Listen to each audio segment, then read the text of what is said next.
សូមស្រឡាញ់កូនពុកគេដឹងមួយស្រុកតែពុកមិនប្រណីក៏ព្រោះឃើញខ្ញុំជាកូនអ្នកក្រក្រៃទើបមិនចង់ជាប់សាច់ឈាមឬអ្វីឬមួយពុកចង់ទុកឲ្យកូនសែថៃទើបបន្ទុំមិនឲ្យកូនចុះដីតែខ្ញុំសូមជម្រាបបានកូនអ្នកមានអ្នកមិនចេះធ្វើស្អីចេញតែដើរលេងហើយនងអ្នកស្រី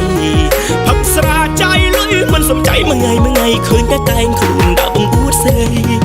តែបើពុំទុកដាក់មកឲ្យខ្ញុំវិញខ្ញុំសូមស្រឡាញ់ថ្នាក់ចំថែមួយនាងលោកស្រីការងារធ្ងន់ស្រាក់ខ្ញុំអ្នករ៉ាប់រងកូនពុំខ្ញុំមិនឲ្យប្រឡាក់ដៃពុំរើស្រីតូចព្រៀបដូចម្ចាស់ខ្សាត់ត្រីរកស៊ីមានលុកម៉ូតូដូឡានថ្មីហើយចេញដីសង់វិឡាសាងគ្រួសារដល់អបប្រពៃសំត្រឹមតែពុកមេតាលើកូនស្រីយកខ្ញុំធ្វើគុំសាឆ្លងឆ្នាំថ្មីហើយខ្ញុំនឹងគោរពប្រតិបត្តិពុករាល់ថ្ងៃទោះខ្ញុំក្រក៏ខ្ញុំមានភក្តីមានគំនិតមានវិជ្ជាថ្លាថ្លៃ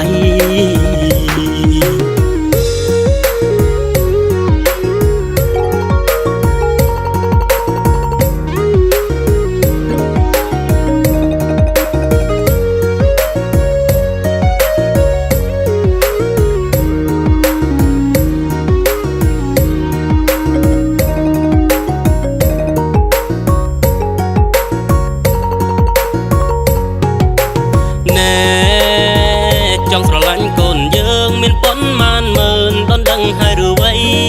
យើងសួរមិនយើងមកលុយទេវ័យពុកម៉ែណាចង់ឲ្យកូនក្រក្រៃតែឯងក្រណាំងចិញ្ចឹមកូនយើងរស់អីបានគ្នាឲ្យប្រយ័ត្នអត់អីឆៃយកអ្នកមានស៊ីអង្គបើយកនាងក្រច្បាស់ជាស៊ីណាអង្គកាមឲ្យឯងកូនយើងច្បាស់ជាលេមខាមច្បាស់ជាស៊ីក្តាមស៊ីខ្យងរាល់ថ្ងៃថ្ងៃឃើញតែម៉ាំប្របងគាត់នឹងត្រីប្រៃតែបើទុកឲ្យកូនអ្នកមានវិញដេកស៊ីស្រនងថាចៃលុយឡើងពេញដៃនៅផ្ទាំងភ្លៀបលេឲ្យសាច់មាត់ខៃទៅណាជីឡានមិនបាច់ត្រូវថ្ងៃចង់ធ្វើកូនប្រសាយើងឯងគុំដេកស្រមៃ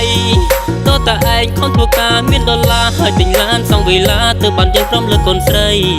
និយាយនេះមិនមែនយើងលោកកូនស៊ី